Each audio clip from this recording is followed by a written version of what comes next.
conversation with Dre Greenlaw ever since the Super Bowl about his recovery, his progress? Yeah, I mean, I see him every day.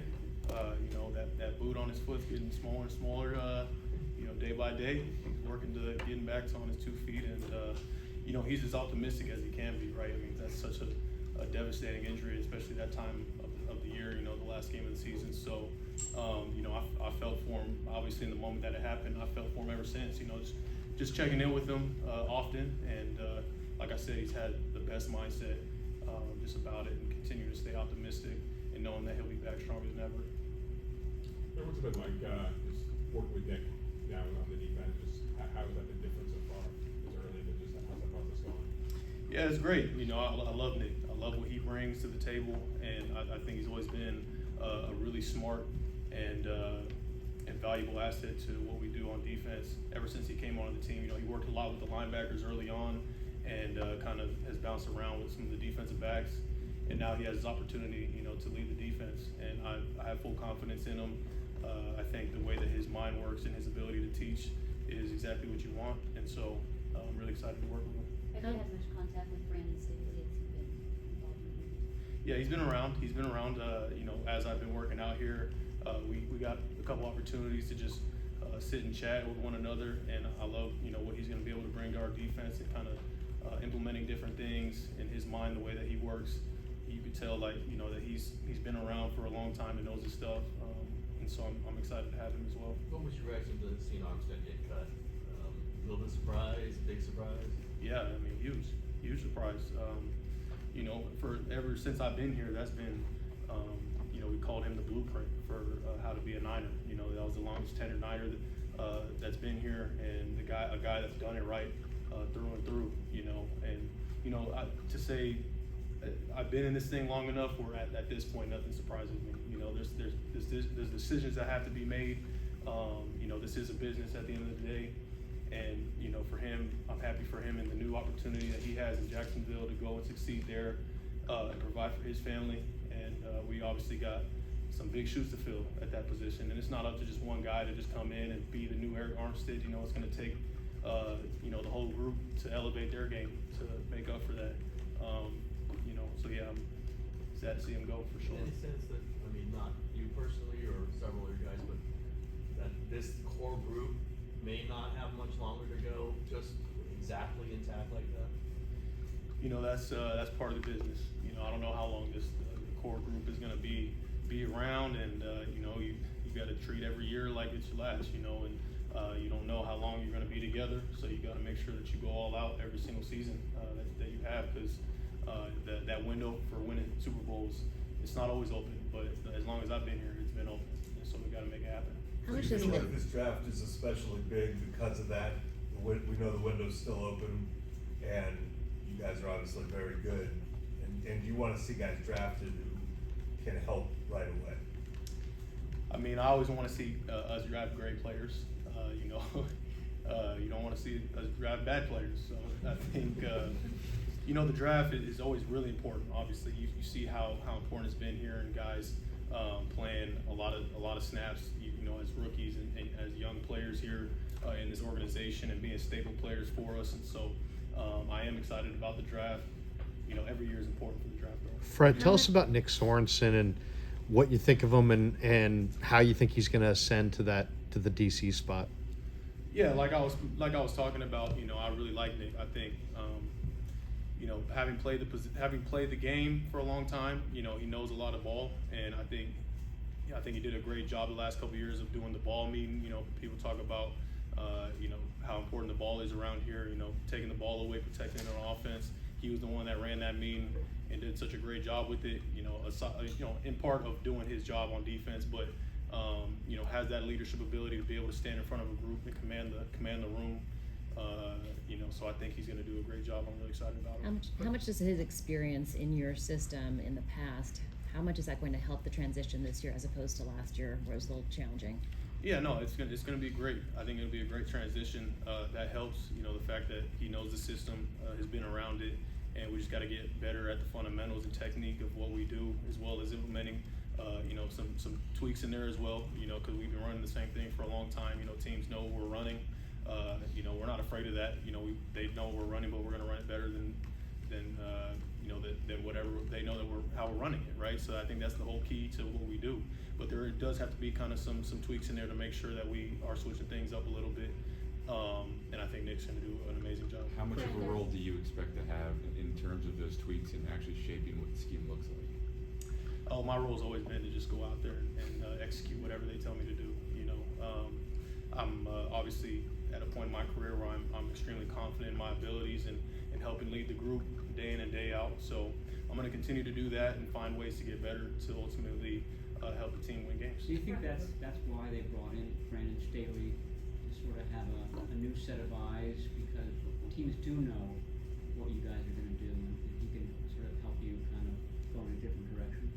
Yeah, I mean, you can never have too many smart guys in the room. You know, I think he knows a lot of football, and having a guy who's been successful in this league, especially on the defensive side of the ball, you know, and playing or coaching in different schemes, I think for sure is to our advantage and can help us a lot. Brought a lot of new faces added to linebacker core. What's the communication been with them? It's been great. You know, I love every year, you know, when we add to the group.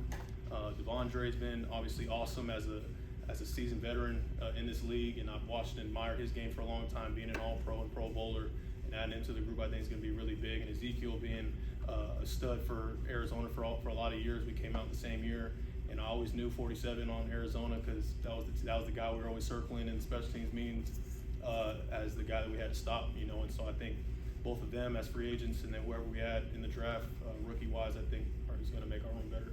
Fred, having gone deep in the postseason for the last 5 years, when you get the band back together, what is the bigger toll that you have to face? Is it the physical part of playing those extra games, or the mental part of coming so close again and just you're starting 0-0 all over? Yeah, they're both tough. It's hard to choose one because I mean the mental part is real, right? Like you talk about not only, you know, the mental, the emotional toll of, damn, we were so close, man, and it takes everything out of you. You've got to make sure that you're really intentional about your off season. You know, however long or short it may be, you got to be intentional about get away, get your recovery in, and get that reset. Because when you come back, you got to be ready to go. Nobody cares about what happened last year. You know, teams who either didn't make the playoffs, teams that made the playoffs, won the Super Bowl, didn't win the Super Bowl. Everybody starts on the same ground level. You know, and no, I'm excited. I'm rejuvenated, ready to go. And, you know, everything's ready, set, go. Let's go. Fred, when it comes to big contract extensions with the Niners and players in recent years, there's popping a lot of drama. No. Might be happening again.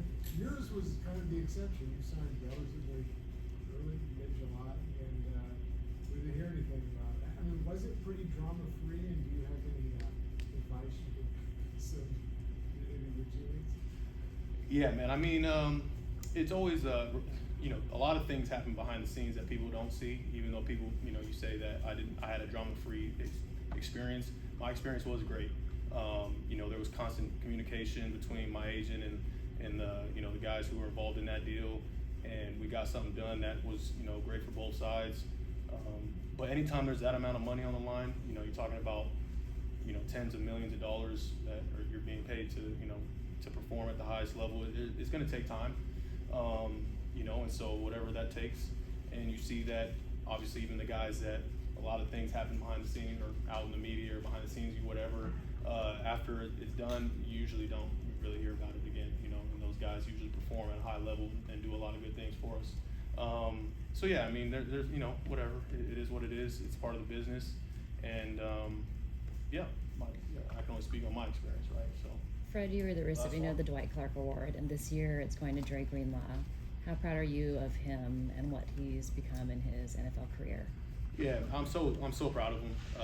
You know, and I kind of made my little statement about him winning the Dwight Clark Award, and it was a huge honor for me last year winning it. And I kind of spoke a little bit about Dre and the type of teammate he is and what he means to this team. You know, guys or people outside the building, they see Dre and they see him on Sundays making the big hits and the splash plays and going crazy. But I mean, we have so much respect for him in this locker room and who he is as a person and a player, the way that he comes to work, the things that he's overcome in his life and in his career. And so, I mean, it's no better person to win the award this season or this year than Dre. Within a couple months after the Super Bowl, you and Brock both had like life-changing events. You had your first child, Brock got married. When you put everything together, I mean, where does that stuff fit in, and does it take some of the sting away, or are they just totally separate? How do you sort of process that? Yeah, I mean that's my number one. You know, having well, obviously first marrying my wife, and then now is having our first baby boy together. That goes above everything. Family is number one for me, and then the football stuff comes second. And that doesn't mean that football doesn't mean is not as important. It's not important to me. But yeah, I had to obviously get over that loss pretty quick because I had something that was really important coming up.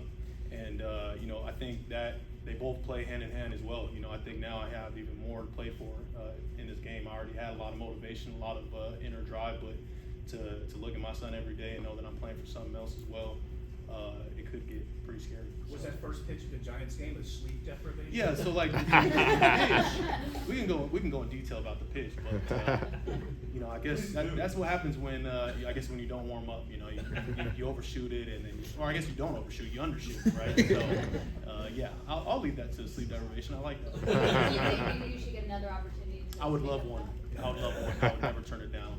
I don't care how bad I dirt it. Were you throwing a circle Concerned change? about that in the locker room? Surprisingly, no. Yeah. Yeah, I guess guys don't care about baseball. I mean, you pride yourself on preparation. Exactly. I was very underprepared for that. I should have been way more prepared. I'll get a couple more practice throws next time for the next one. Thank you, guys. All right, guys.